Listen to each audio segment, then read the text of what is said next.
This is the last talk, so cheer up.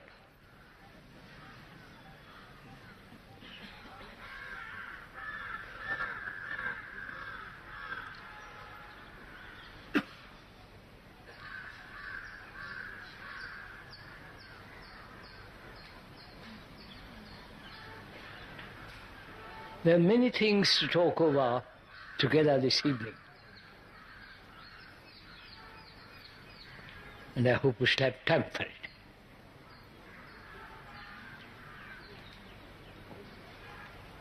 We haven't talked about freedom,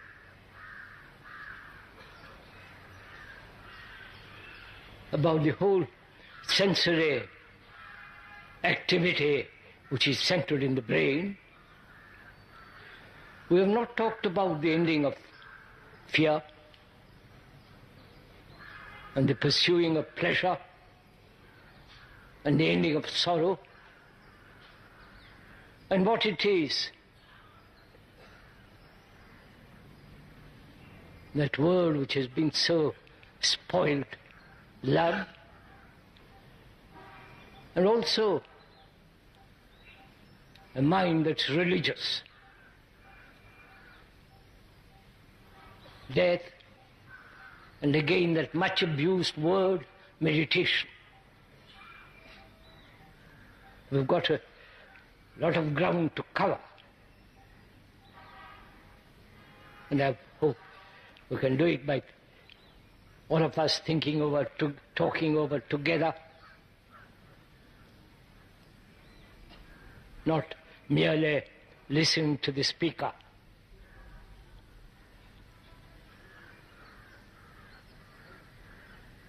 We began by saying yesterday also in the previous talks that there must be freedom from the known. And we're going to inquire together first, what do we mean by freedom? Whether man really wants freedom at all.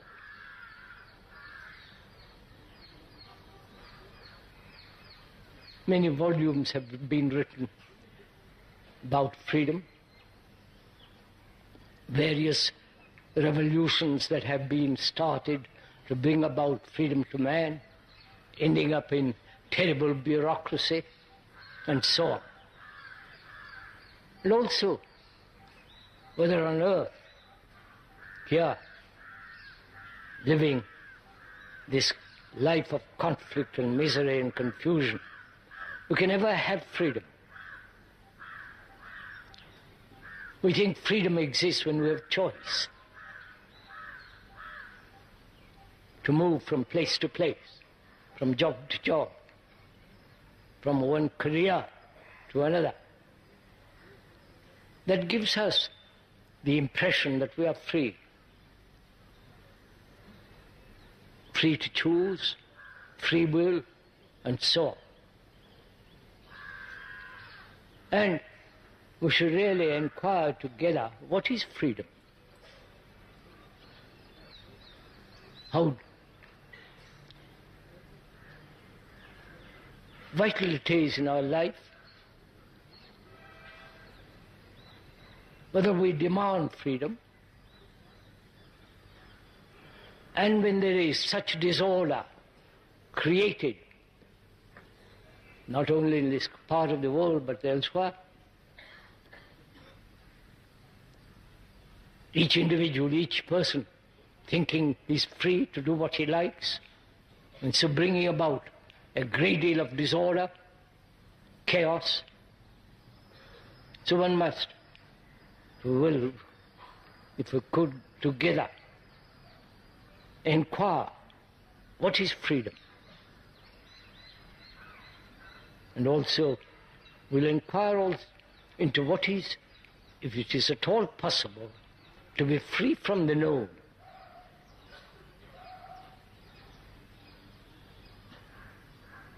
Is freedom associated with a restriction, with a bondage, with a concept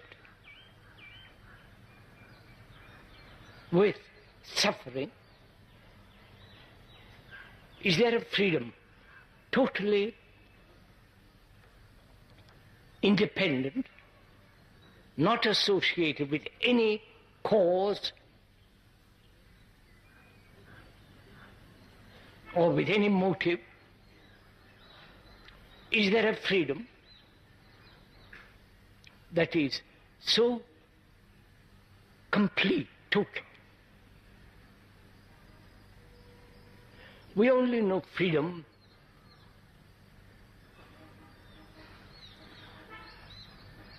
in a prison.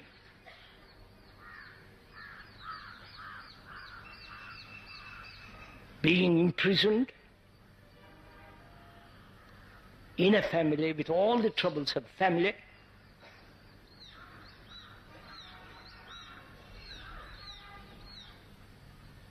being in great deal of trouble, problem or one after another, and man is always saying to himself, I must be free from all this.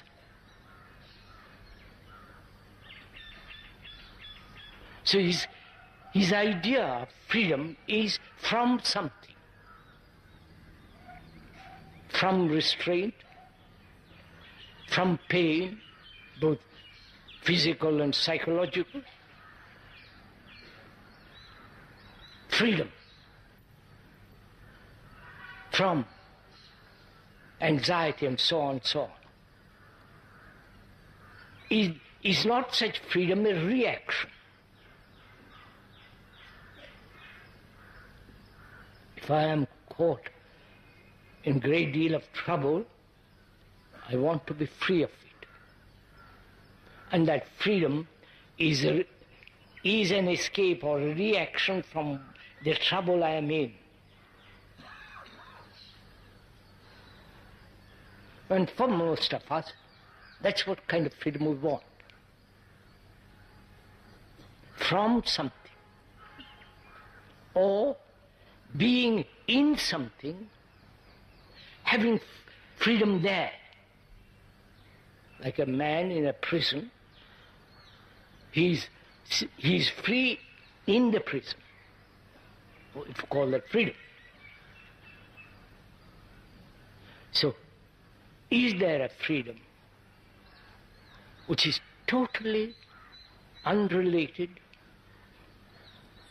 which is absolute in the sense, and we are using the word absolute in the sense, absolved, free from any causation, from any motive. And is it possible for a brain, for a human mind, the immense struggle, the conflicts, the miseries, the loneliness, can there be a freedom from all this, so completely away from this? And being so free, able to act rightly in the world. We're going to inquire into all that presently. And also, as we pointed out a few days ago and also yesterday, can the brain ever be free from knowledge, which is the process of recording? Right? When there is recording, any incident, experience, any accident, and so on, a word may be recorded. A word loaded with insult or flattery. A gesture. A look. All that is being recorded. And though that becomes knowledge, the known. And then the brain functions always within the known. That's what we are doing. And can there be freedom in the field of the known. I don't know if I'm making myself, if one is clear.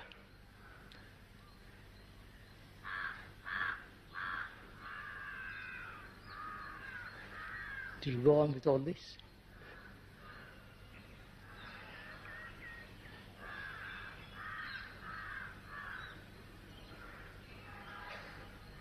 We carry a great burden of knowledge,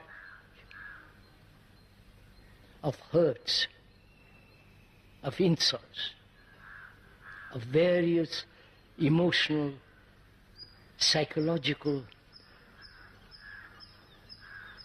reactions, various forms of experiences with their knowledge. Our brain is burdened with all that.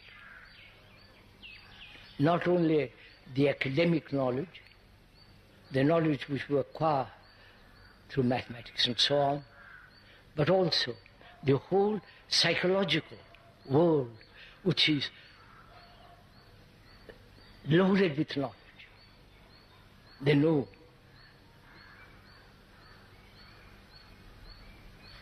And as long as we are working in, as long as thought is working in that field, can there be freedom?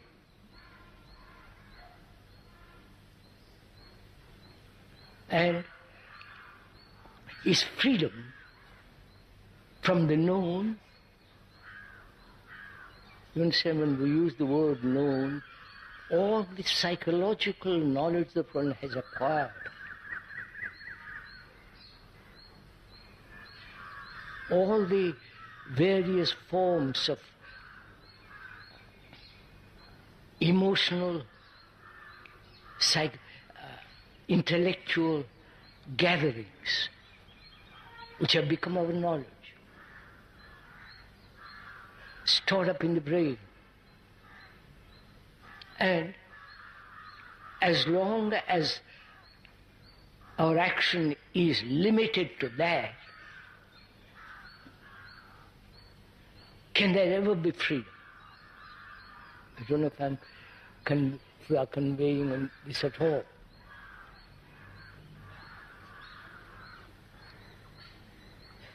After all, we are always inquiring seriously, if we are at all serious,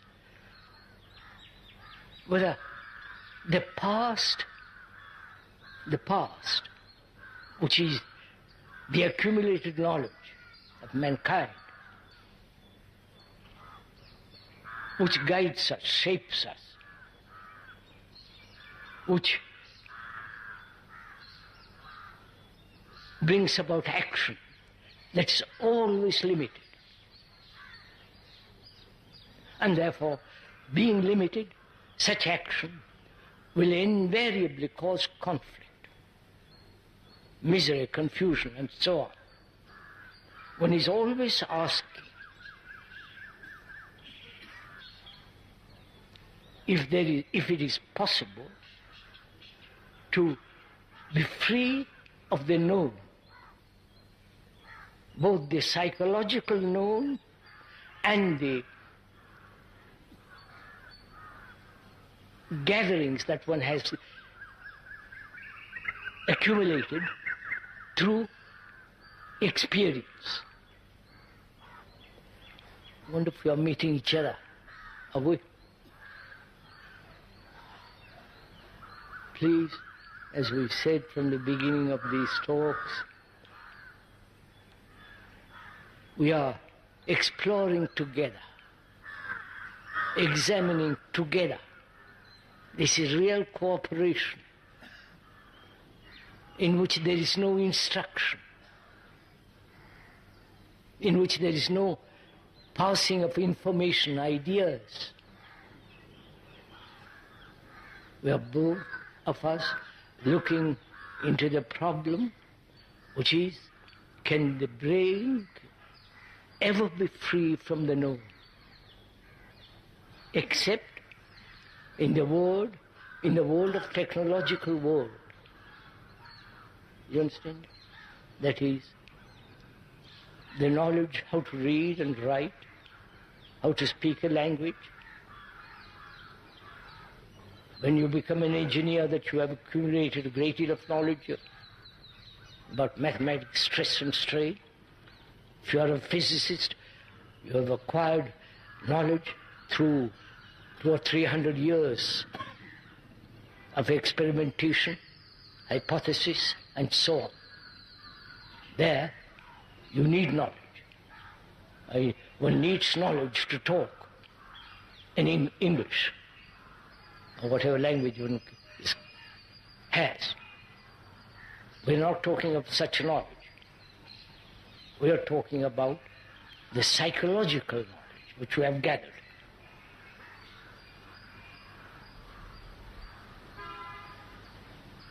Can the brain ever be free of that? If it's not, we're always living in a very, very, very narrow circle. Our actions will invariably be limited, fragmented. Our actions will never be whole. So in asking this question, we're also asking, what is right action? Is there right action ever?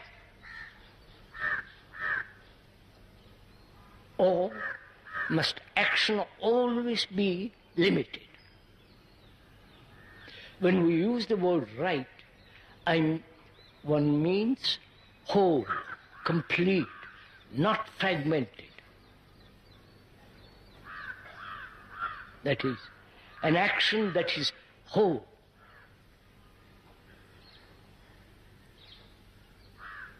Our action is based on thought. Thought being, as we pointed out, the accretion, the gathering of experience, knowledge, memory, and thought and action. This is how our brains work. And thought being limited, because knowledge is always limited, such action, born of thought, must always be incomplete, therefore fragmentary, and bringing about division, conflict. Right? I think this is fairly clear.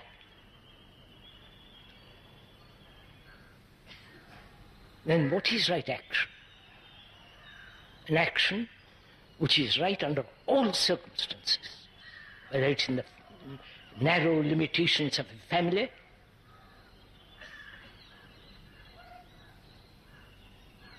or social action, action in relationship, and so on. What is right action? Can that right action take place when there is the operation of thought? Yes. As we pointed, I'm going to a little bit. As we pointed out yesterday, the computer can do almost anything we do. But the difference between the computer and the human being is basically freedom from the known. The computer can never be free, in the sense it has been programmed. It has accumulated a lot of knowledge, programmed by human beings. So, man has the capacity to be totally free. And the computer is not intelligent. So, what is the difference between the computer and the human mind? Is it intelligence? Then what is intelligence? You following on me? What is intelligence? Is intelligence the capacity of the intellect which can discern, reason, logically or not logically, objectively, perhaps occasionally sanely? Is intellect, has the intellect capacity of intelligence? Or is intelligence something entirely different? Following on?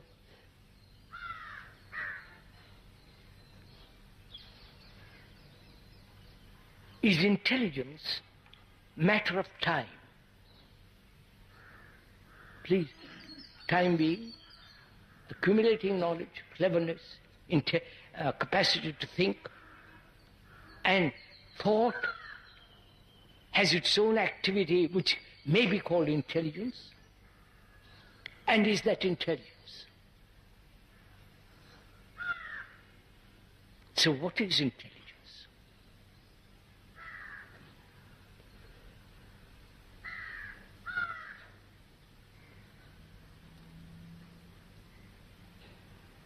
Are we waiting for the speaker to tell you?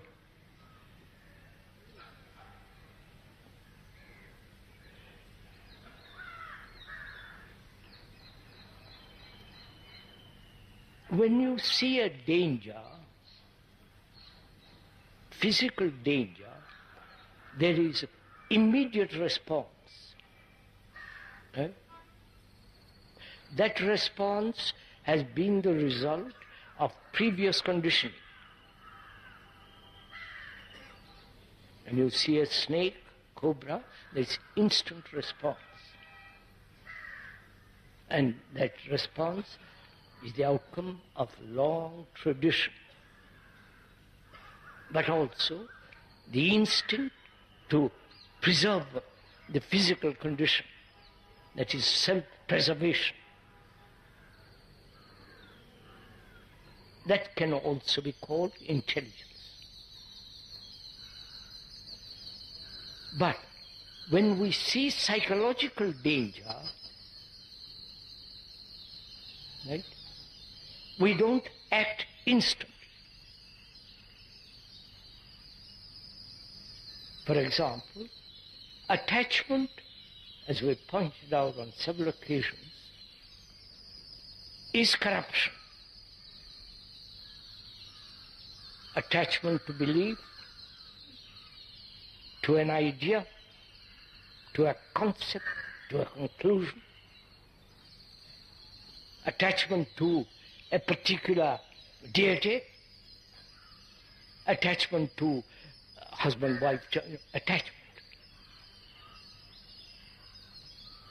One sees the danger of it. If one is alert, awake, see the complete, what are the consequences of attachment.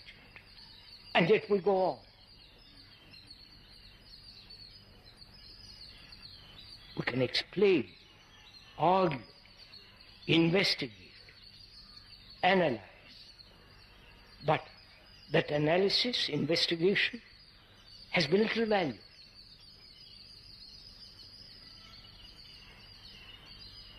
So why is it the human brain does not act instantly and reject attachment altogether? You follow? The physical danger and psychological danger. Is that not lack of intelligence? I don't know if I'm following my... So, perception of psychological conflicts brought about through selfishness, see the danger of it, See what it does in our personal as well as public relationship. See what is happening in the world. See the consequences of all that. And yet we don't stop it. Is that a state of neuroticism? And therefore it is not intelligent. And also we must investigate much more deeply the question of intelligence. As we said, the computer can do almost anything that we do. And what is the difference between the computer and our brain? Then one is asking, what is intelligence? If intelligence is immediate perception of danger and action,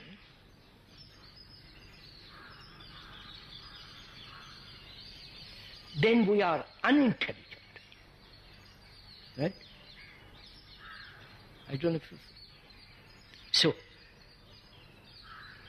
time as a factor of resolution of any problem is an act of unintelligence. And we're talking about psychological problems. Our minds, our brain is trained to solving mechanical problems. It hasn't faced the problem of our daily living and resolving it. Like conflict. Not only within ourselves, but around us. We see the consequences of conflict, ultimately leading to war, and yet we don't act. But therefore, perception, which is seeing, comprehension of the whole movement of attachment, for example, and seeing the danger of it and ending it instantly. Such action is intelligence. Right? So, our psychological structure, which is far more important than the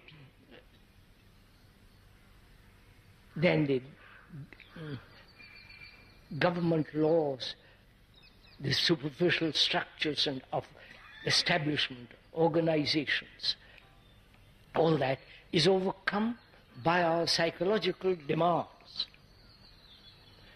So,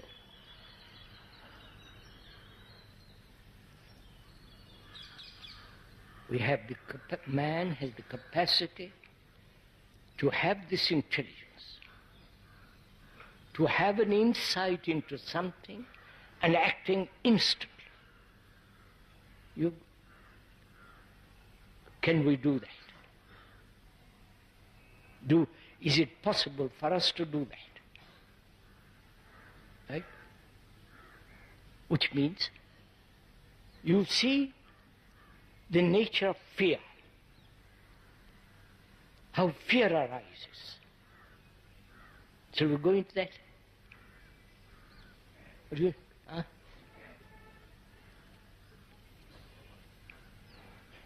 All right, so let's go through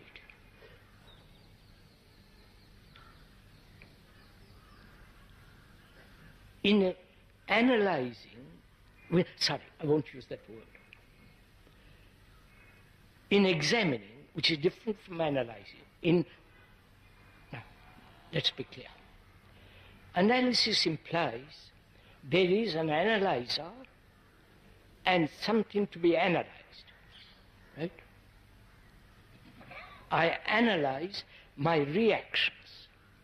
I analyze why I get hurt, which means the analyzer is different from that which he is analyzing. We are not analyzing. We are merely observing, which is entirely different. Observing the movement of fear. Please, we are not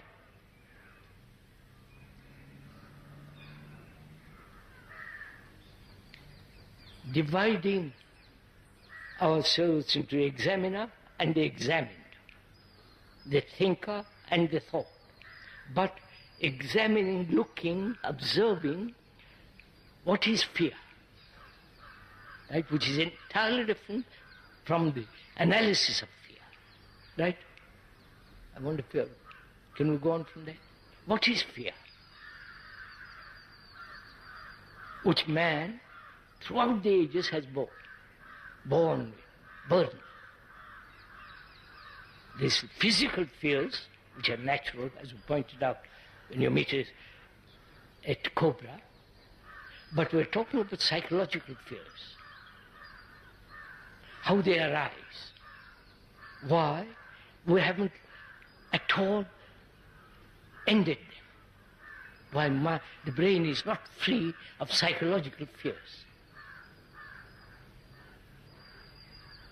And is it possible to be totally free of fear, psychologically?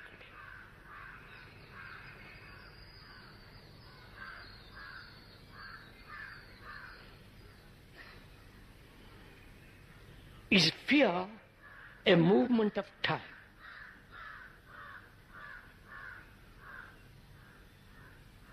Right? Time being the future, the present, and the past. The past modifying itself in the present and going on.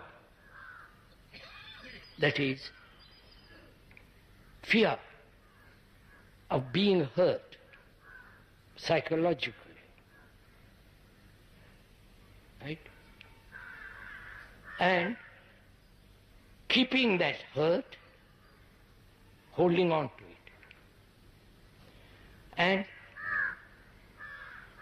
building a wall of resistance around oneself, not to be hurt anymore, and therefore isolating oneself more and more and more, and so getting more and more hurt. Now we're asking that fear is caused by time. Right? I don't know if you understand. Or by thought. I am afraid I might lose my job. Though I have a job, I might lose it. That is the future, which is time. Or I have had pain psychologically, it might be repeated, and I'm afraid that it might come again. You follow? So, is thought the cause of fear? And thought is time.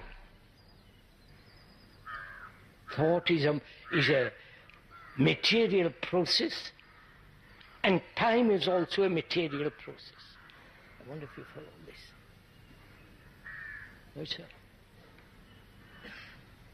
So, if thought is the movement of fear, then the problem is, can thought end or not record the hurt? You want to say? I wonder. Right, sir?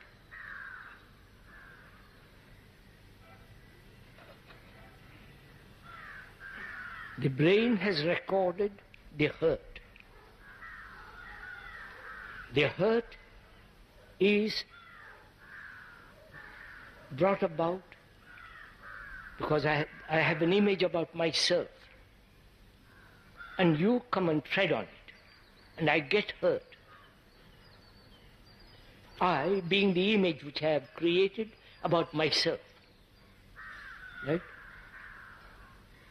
and that image gets hurt. Now, not to record that hurt, which means not to have an image about myself at all. I wonder if are we moving together in this? Not accepting the explanation, but ending the image you have about yourself.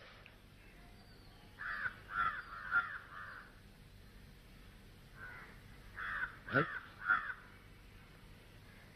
So, fear is a movement of thought as time. It is not how to stop thought, but it is rather not to record. I wonder, is that possible?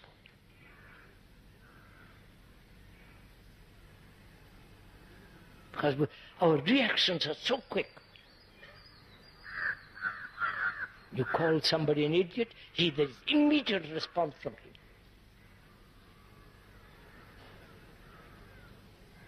So, can the brain record what is absolutely necessary to live in this world, but not record at all psychologically?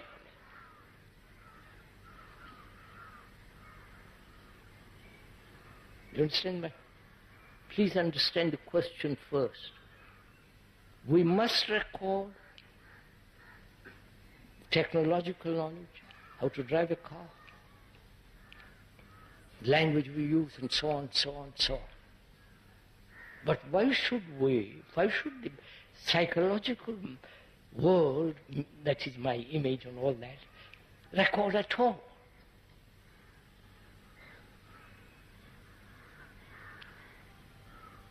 If we see the importance or the necessity or the danger of recording, and you don't act on that danger, you are either neurotic or totally unintelligent.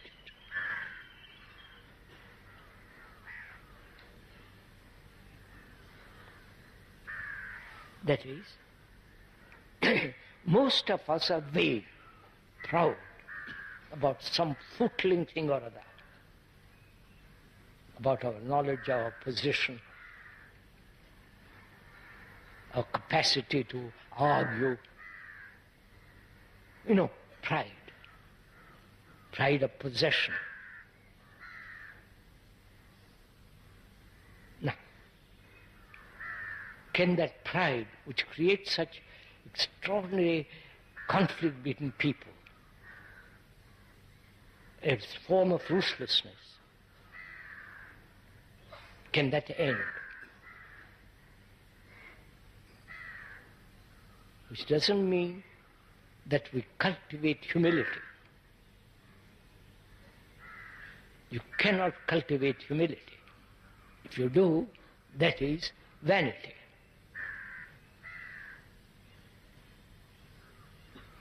But to see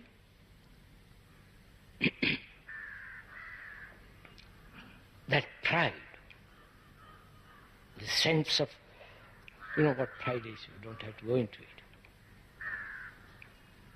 You see all the implications of it. At one glance, you can very simple. And end it instantly. In the same way, fear.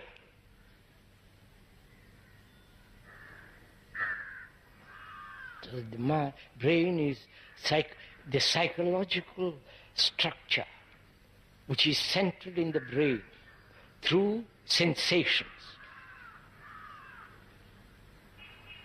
That instant action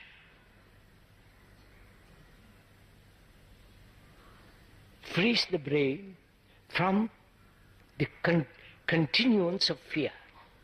I don't know if you're following all this. Are we meeting each other? Or would you? Now wait a minute. We can test this out. Are you free of fear? Fear of public opinion? Fear of your parents? Fear of your father, your husband, wife? Fear of so many things.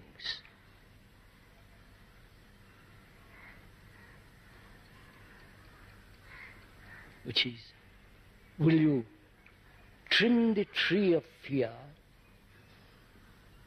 or go to the very root of fear? Fear of not following a guru. You understand?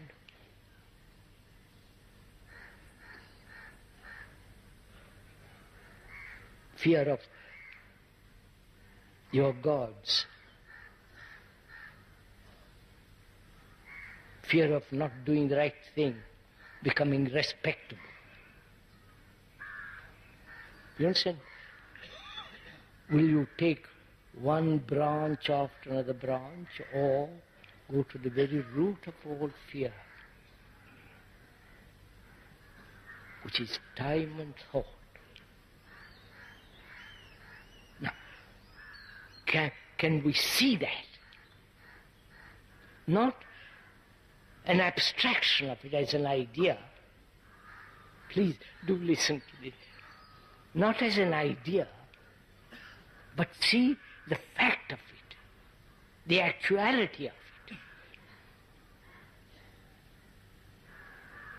Then if it is seeing the actuality, remain with that actuality. You understand? Not escaping from it, not suppressing it, not trying to overcome it. Just like watching a rock. Have you ever watched a rock? A boulder on the hillside?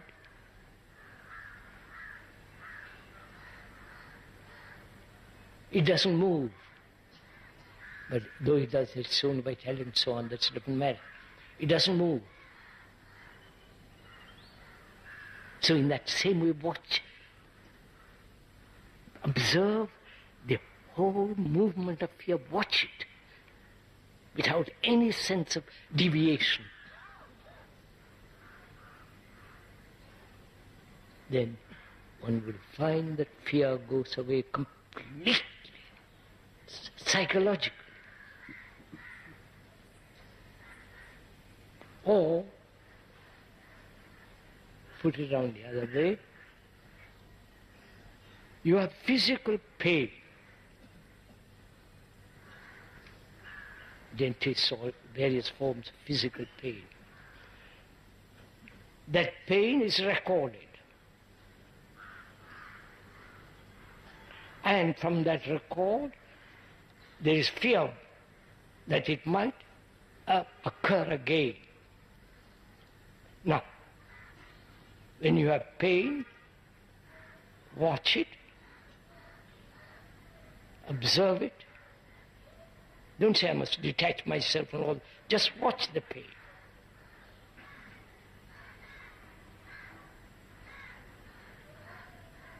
And as you watch it, you alert. You'll understand, not just say I'm awful pain, all the rest of it. Watch pain.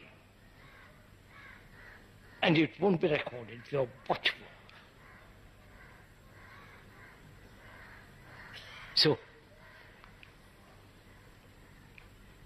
fear, which is the movement of thought and time, which is essentially thought. Time is thought. It's a movement. Right? Time is movement. Thought is movement. And the thought is the origin of pain, of fear. Now, pleasure is a movement of thought also. The pleasure that you derive sexually, the imagination and all the rest of it, which is the movement of thought. At the moment of pleasure, you're not aware that you're pleasure. It is pleasure. I don't know if you've watched it, all this. Only a little later, thought says how lovely that was. So thought not only gives continuance to fear, but also to pleasure. Now, there's the other question, which is suffering. Because I must go on because the time is suffering. Man has suffered. You can see it right through the ages. War after war. Killing. How many mothers and wives and our parents have cried and cried. Suffering. And suffering when you lose something. Grief. When one loses a son, a daughter. Death. And all human beings know this. Whatever part of the world they live in. This is a common factor. Fear, pleasure, sorrow. And human beings have not been able to solve this. And sorrow.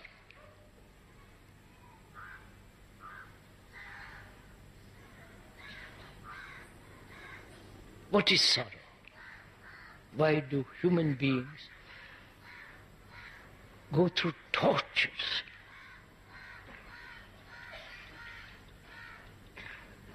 And because they suffer, because they fear, and because they are pursuing pleasure, they invent gods.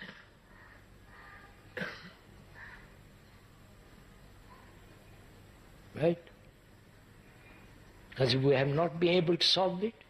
These things, therefore, some outside agency, we hope, somehow by some great miracle or this or that, will solve our problems. This problem. And it has never been solved. Because the gods we have created the gods. In our image. Not, God hasn't created in His image, us. If He has, He's a pretty poor God. No, don't laugh, sir. You're going to your temple next week. Fast for 40 days to go to some hill.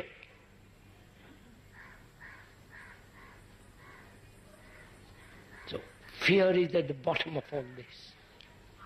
Fear, which means you want security. And you hope gods will give it to you. And you jolly well know they can't. So you become a hypocrite. You lead double life, which is lack of utter integrity.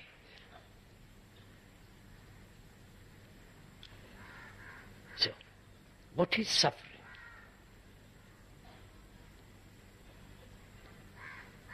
Why? If I lose my son, my wife, my job, lose something in which I want to fulfill. This craze to fulfill. Fulfill what? Your desires, your ambitions. Right? So, when we talk about grief, why do human beings, we human beings who are the representative of all mankind, we went into that. We are mankind. We are not individuals. We talked about it the other day. Why? We have carried this burden.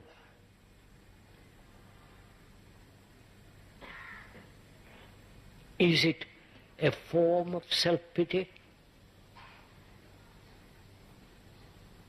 not being able to face loneliness, not being able to stand alone,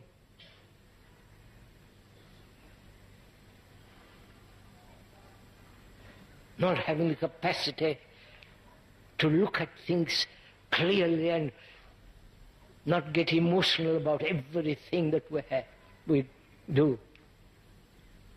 You understand? I lose my son, my brother, and I shed tears.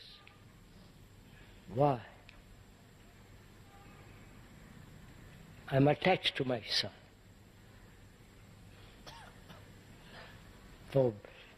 Because I hope he'll be better than me and all that stuff. I'm attached to him. In that attachment,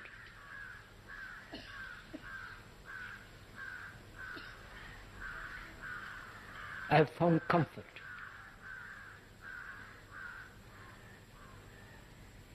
I've found a sense of deep relationship. I've found a sense of not being isolated. But I am isolated. So I'm trying to escape from that isolation, that desperate loneliness. I can give many, many reasons for sorrow.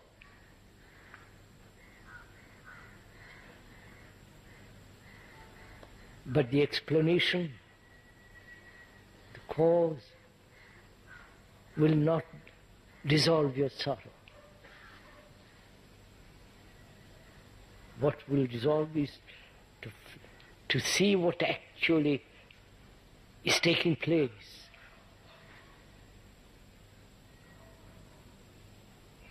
Not intellectually, not verbally, but with your heart look at things.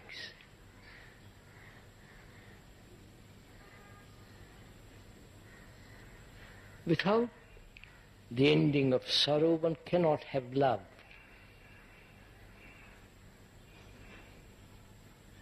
Love is not pleasure.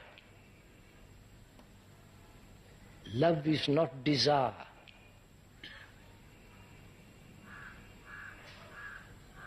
And without love, life becomes what it has. Right? Then you will say, how am I to cultivate love? Or how am I to have that?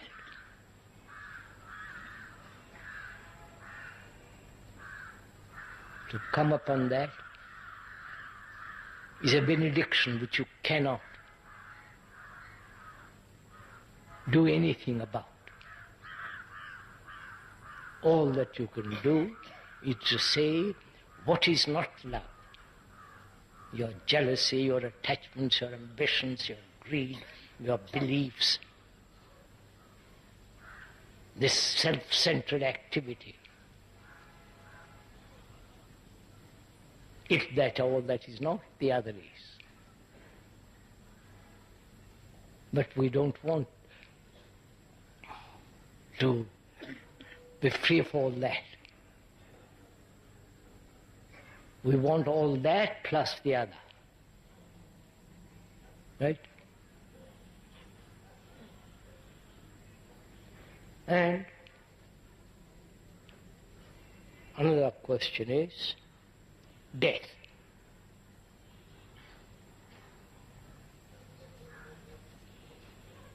Of which we are all frightened.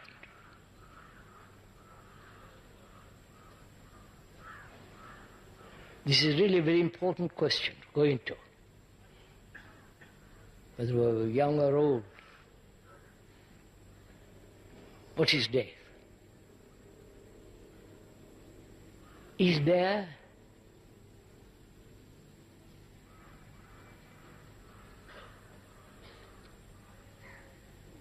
When there is love, is there death?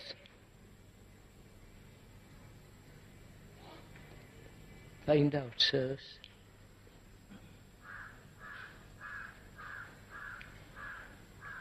Let's go into it. First of all, our consciousness is the common consciousness of mankind.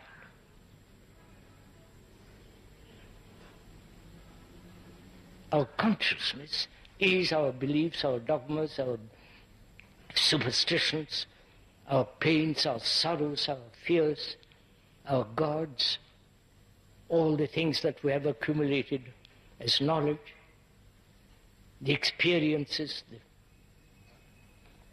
the agony,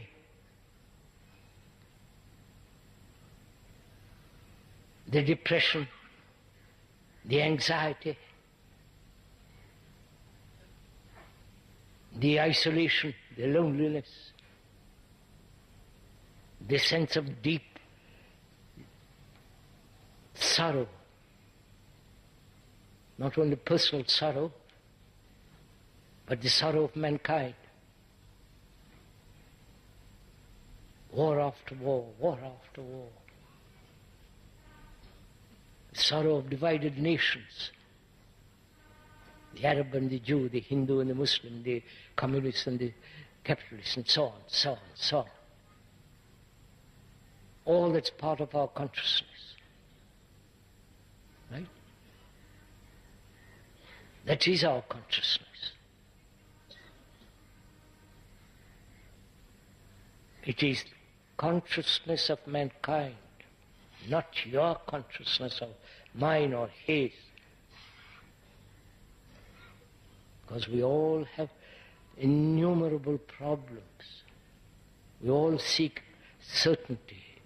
We all want security. A place where we can be psychologically safe, undisturbed. This is the common lot of mankind, whether they live in Russia, China, America, or here. So our consciousness is the consciousness of the human. Yours, it's not your consciousness. We can go, it is so. There's no question. We can discuss endlessly to prove this. But it is so. Because you suffer. The man across the sea suffers. Whether that across the street be 1,000 miles or many, many miles, he suffers. So there is a common factor. You maybe have different color, different name, different profession, different tendencies, different culture. Here, your genes have inherited certain things, but basically this is what we are. And then, what is it to die? You understand my question?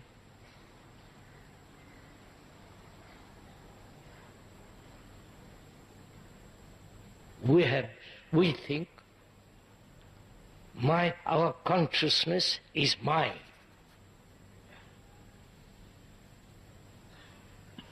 Because the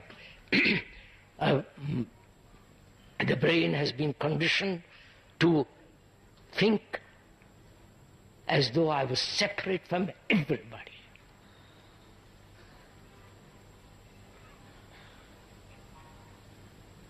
And that separation as me has been cultivated by religions.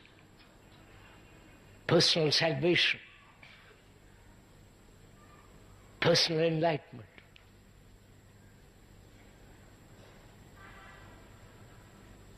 The Christian world, the Hindu world, everywhere this goes on. This is encouraged. And we accept it, and because we think there's great delight in being separate. Are we actually We are physically, with all his physical tendencies, because you have been placed under certain culture, hot climate, hot food, or this or that. But underneath we are all so much similar.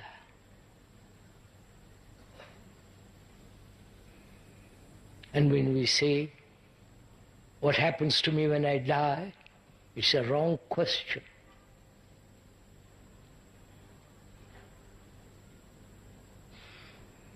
And because we think that we are individuals, that is the question which put.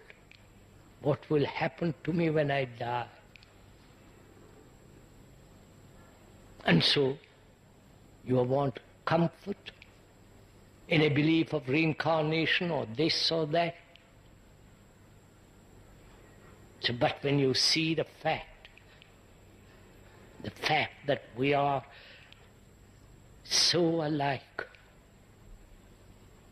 deeply, with so little affection, care, compassion,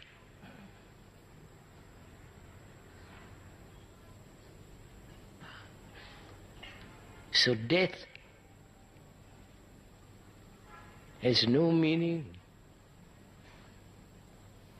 when one realizes the fact that we are all total human beings.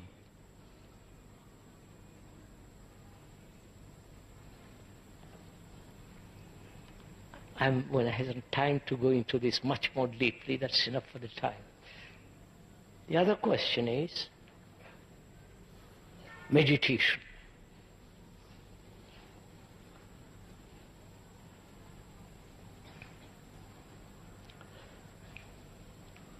Meditation is unpremeditated art. Have you got it?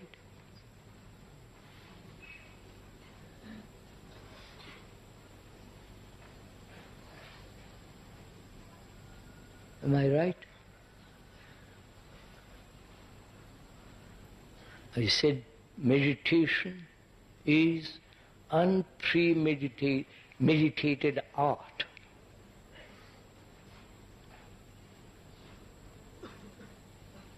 You can't prepare for meditation.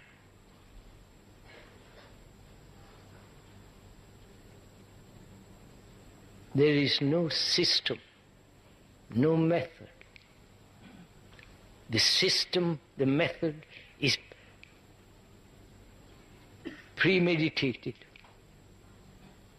Somebody has thought he has meditated, invented a system, and we follow that, hoping something to get. So one has to find out what it is unpremeditated art, which is meditation. You understand, sir? I'll go into it.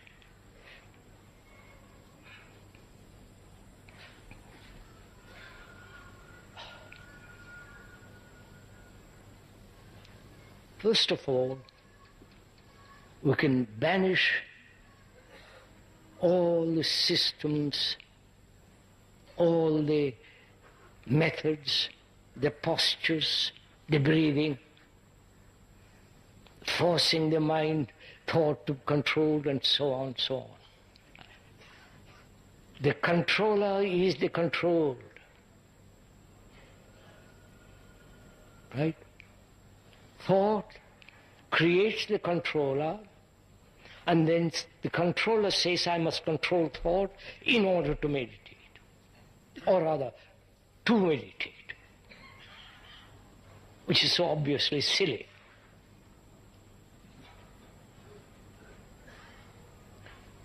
So, systems, methods, the idea of controlling thought, or thought identifying itself with something, a picture, an image, a symbol, and concentrating on that. I don't know if you're following all this. And there's this nonsensical transcendental meditation, which is really a glorified racket, money-making racket. I know you won't like some of you who probably have done this. You pay to your somebody 10 rupees or 10,000 rupees, and if you get it straight from the horse's mouth, you pay all your income. And he gives you a mantra.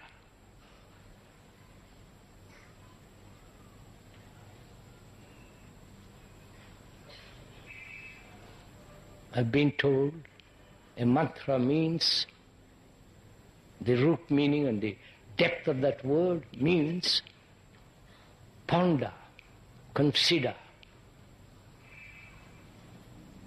meditate upon not becoming, and absolve, dissolve all self-centered activity. That's what that word apparently means. But look what it has become. You can repeat without going through giving off money to somebody to tell you the mantra. You can invent your own mantra. Coca-Cola. Yes, yes, sir. Don't laugh. You're all doing it. Or any other catchword. Repeat it for 10 minutes, 20 minutes in the morning, 20 minutes in the afternoon, 20 minutes in the evening, and the rest of the day you can do all the mischief you want. Take a siesta. You understand a siesta, what it means? 20 minutes rest. Go to sleep. Put your brain to sleep by repeating. In the afternoon, so on, so on. So that's not meditation. So we're going to find out what is meditation. If you are really interested to find out. Not how to meditate. What is the depth and the beauty and the reality and the immense possibility of meditation.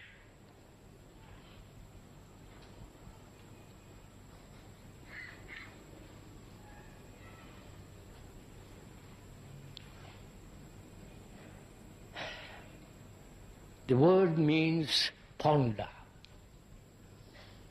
to think over, be concerned.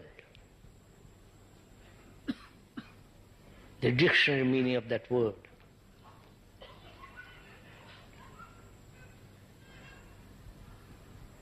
But the word is not the thing, right? The word meditation is not meditation.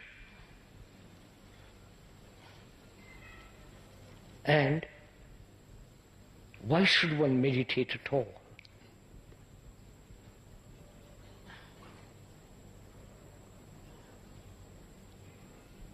Is meditation separate from life?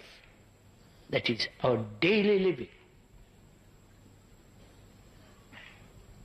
The office, the family, the sex, the pursuit of ambition, daily life. Is that separate from meditation? Or is meditation part of life? You understand? You understand my question?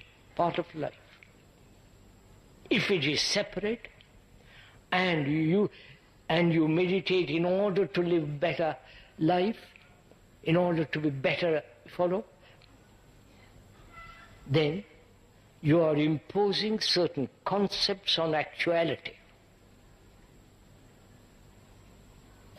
certain experience of others, essentially of others, on what you think should happen. Now, if you can deny all that, do you understand? Please, this is very serious what we're talking about, unless you are really very serious to go into it, don't play with it. It is to deny everything that man has thought about meditation.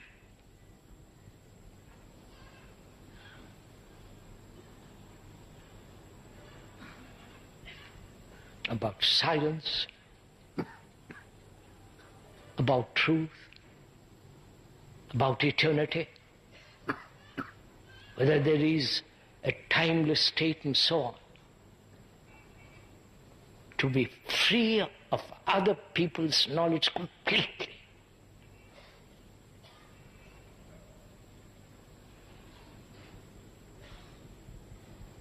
And that goes very, very far.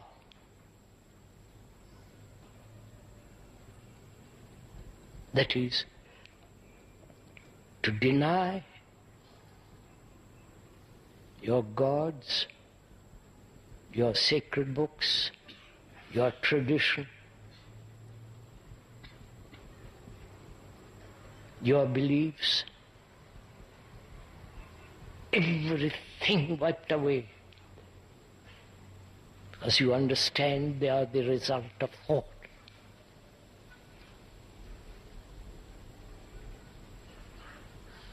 Which means you're totally, psychologically not dependent on anything.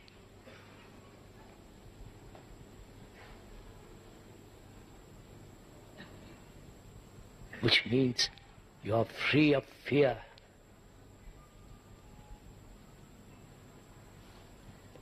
No longer touched by sorrow. Which doesn't mean that you become hard, bitter, cruel.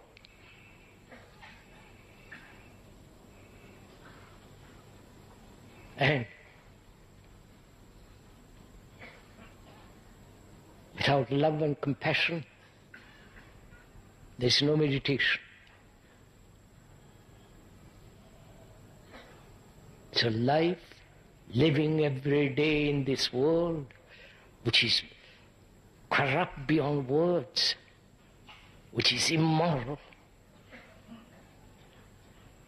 destructive, without a sense, lack of integrity, living in this world, surrounded by all this.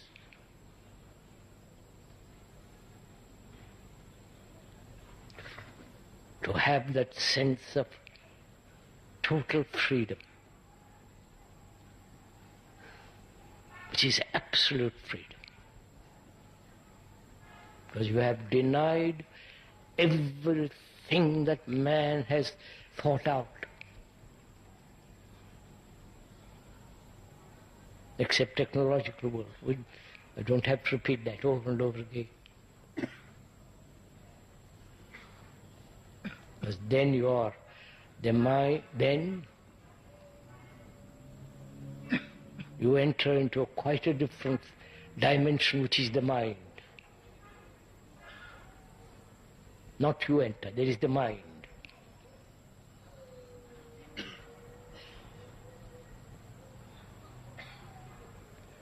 Mind is entirely different from the brain. And that mind cannot be understood or known or perceived unless the brain, with all its sensory responses, is understood. That is, to see something, say the seed, the sea, the sheet of water, or anything of nature, with all your senses. with all your senses, not merely with your eyes or hear one thing, with all your senses. When you perceive with all your senses, there is no recording. There is no I. It's only when we perceive something partially, then the partial thing creates the me which is partial. So, when the brain is totally free from all accumulated psychological knowledge, then there is the mind.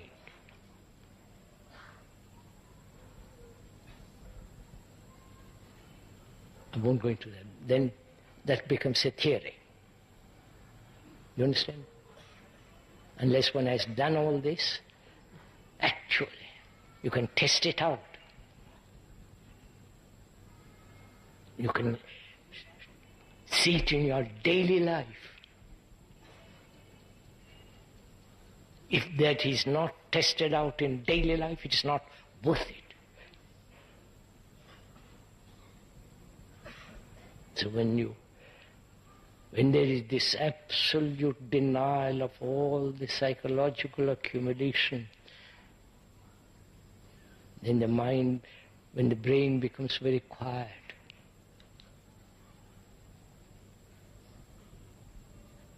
it hasn't to be induced to be quiet.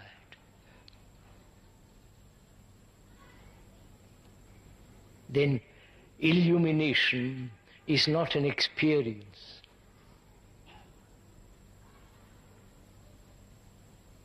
Illumination means to see things clearly as they are and to go beyond them. And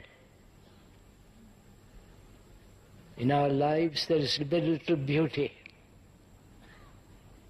Not the beauty of form, actual beauty in our life.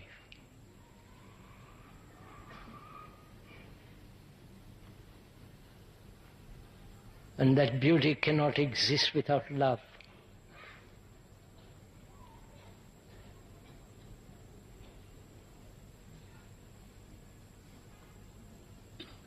And when there is love and compassion, it has its own intelligence.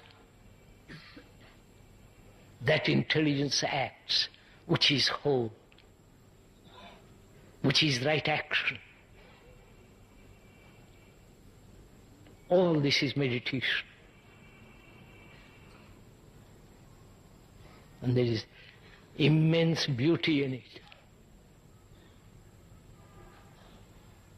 Great sense of aesthetic appreciation and the perception of the world.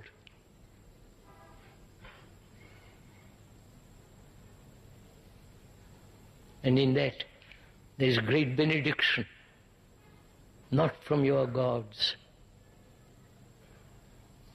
but the benediction of living a life which is whole. It says.